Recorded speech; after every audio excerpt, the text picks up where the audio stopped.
Welcome student, I am Pankaj Tiwari and welcome to online classes. Today I am going to explain class 9th subject politics chapter 1st part 3rd. In this chapter the chapter is what is democracy and why is democracy. In previous videos I am already explained you about features of democracy and merits of democracy. In this video I am going to explain you about the demerits of democracy. Student, मैं इस video में आप लोगों को demerits of democracy के बारे में बता देना चाहता हूं. तो जैसा कि मैंने आपको डिफिनेशन बताया था डेमोक्रेसी का कि डेमोक्रेसी जो है वो उसका जो डिफिनेशन होता है the government of the people for the people and by the people.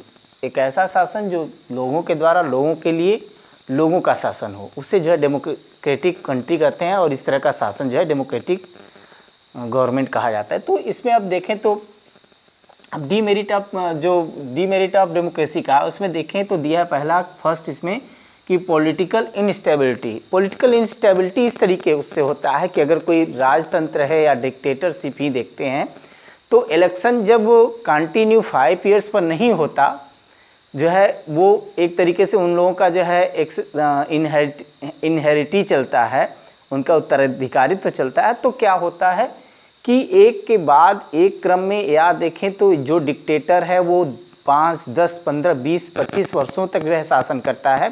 तो वो अपने अनुसार जो है पॉलिसीज़ को लाता है और उस पर डेवलपमेंट के काम को करता है.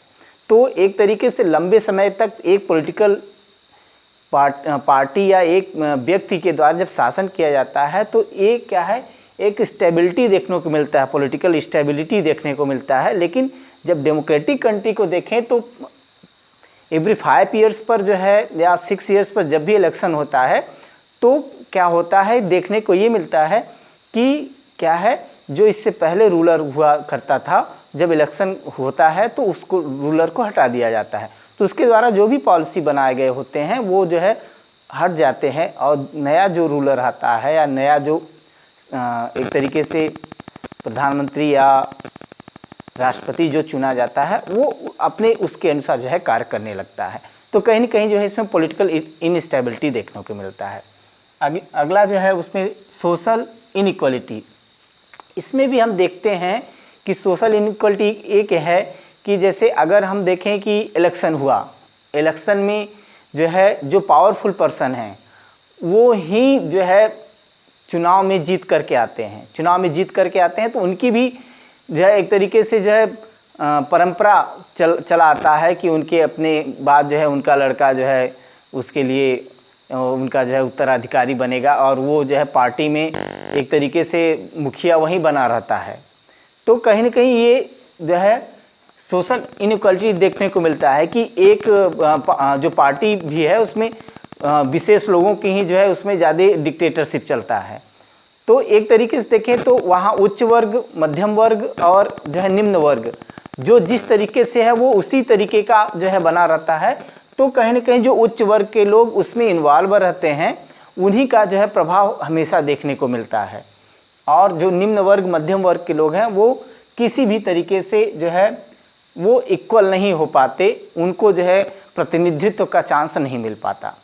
इसी तरह जो है economic instability just social equality की तरह देख सकते हैं कि क्या है कि जो भी मुद्दे हैं डेवलपमेंट के, जो भी मुद्दे हैं, जो पॉलिटिकल फिगर है वो क्या है, जो प्रधानमंत्री या राष्ट्रपति जो भी चुना जाता है किसी देश का, तो उसमें जो पॉलिटिकल फिगर होता है तो जैसा मैंने बताया कि उनका एक तरीके से हेरिडिटी चलता है.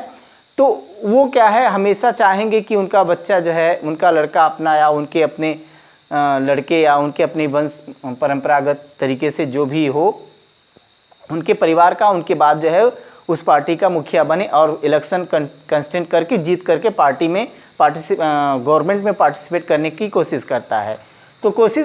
तो वो जो भी पॉलिसी बनाता है वो इस तरीके का पॉलिसी बताता है कि वो एक विशेष जाति वर्ग संप्रदाय को जो है ज़्यादा फ़ायदा या प्रॉफिट जो है करा सके. तो इस तरीके से देखें तो पूरे कंट्री का जो सर्वांगीण विकास पर ध्यान न दे करके किसी एक जाति वर्ग संप्रदाय पर जो है ज़्यादा ध्यान दिया जाता है, और जिसका कारण जो इकोनॉमिक इनस्टेबिलिटी देखने को मिलता है।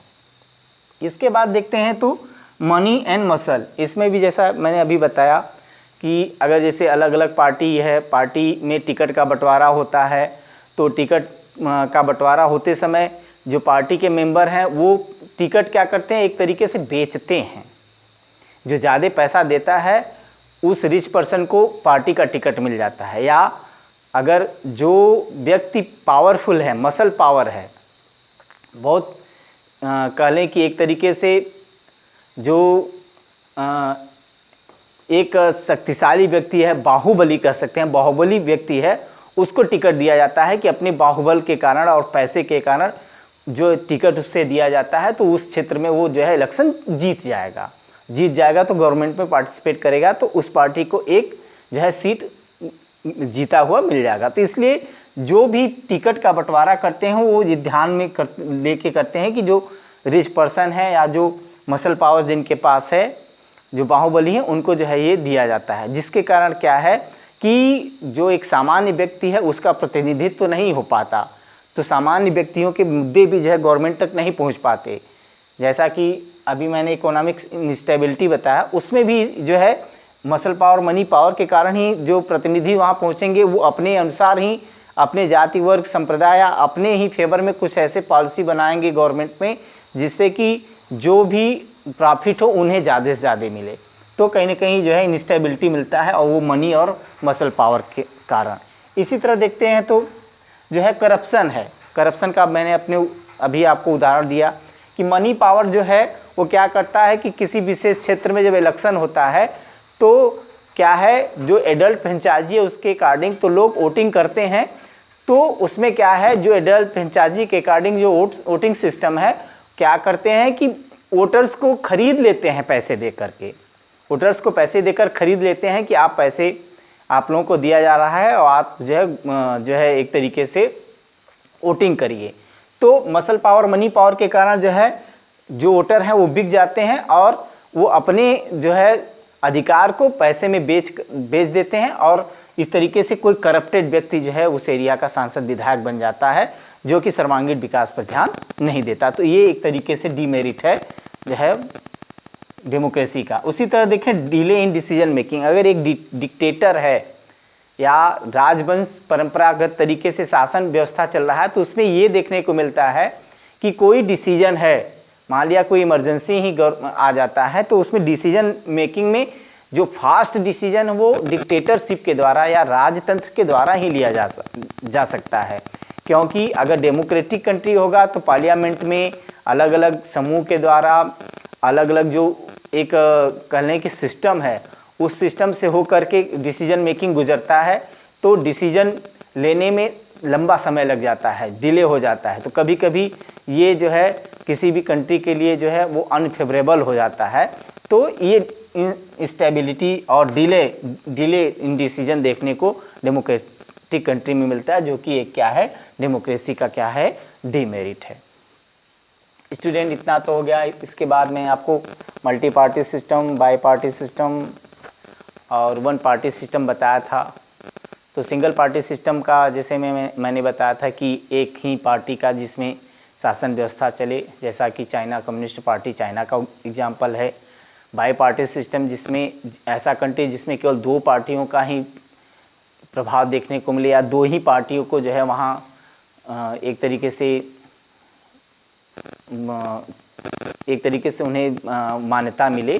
तो जैसे कि यूएसए है, दो पार्टियां वहाँ हैं, डेमोक्रेटिक और रिपब्लिकन, दो पार्टियों को जो है वहाँ मान्यता मिला है। उसी तरह मल्टी पार्टी सिस्टम का एग्जांपल देखें तो अपना इंडिया है, जिसमें जो है कई पार्टियों को समानता दिया गया। उसमें भी अलग अलग स्टेट पार्टी और जो है नेशनल पार्टी और रीजनल पार्टी में डिवाइड किया गया है। इसी तरीके से और भी